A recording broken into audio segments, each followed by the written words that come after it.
News 4 has been on his trail for nearly 2 years. Tonight, the state of Missouri is now going after Andre Hammond. Time after time, people who have hired him say they were duped by the contractor and left in a lurch and with little money. Many of Andre Hammond's victims are women. News 4's Ashley Lincoln is detailing what the state is pursuing. The story is all new tonight at 10. Well, Sam and Corey, we found out that the state is going after him for thousands of dollars. We first brought this to the attention of the Attorney General's office about what these victims were telling us. They told us that they would pay him money for contracting jobs that were never completed. I was very happy. It's about time. Latoya Jones says this is the news she's been waiting to hear. He can't just be out there taking women's money. Missouri Attorney General Eric Schmitt is taking legal action against St. Louis contractor Andre Hammond, owner of Hammond Floors and Construction.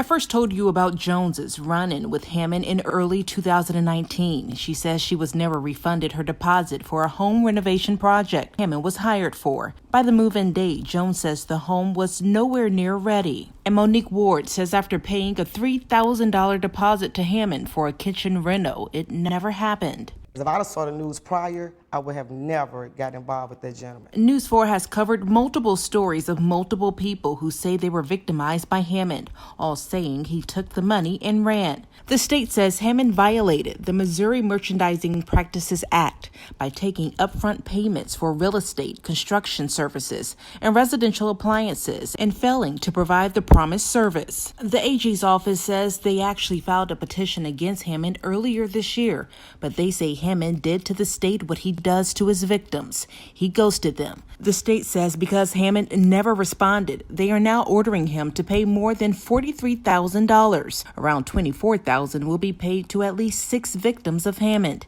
News 4 has sent several requests for interviews to Hammond. He did tell us last year that he is not deceiving people. It was construction and we went behind some time. And maybe I overcommitted and I took responsibility for that. I'm just glad something is finally being done about what he had been doing to people. And the state also mentioned that they are prohibiting him from receiving any advance payments for any projects. Now, again, they're asking anyone who may feel that they are a victim and that they have evidence to contact their office. We'll have all of that information on our News 4 app. In downtown, Ashley Lincoln, News 4.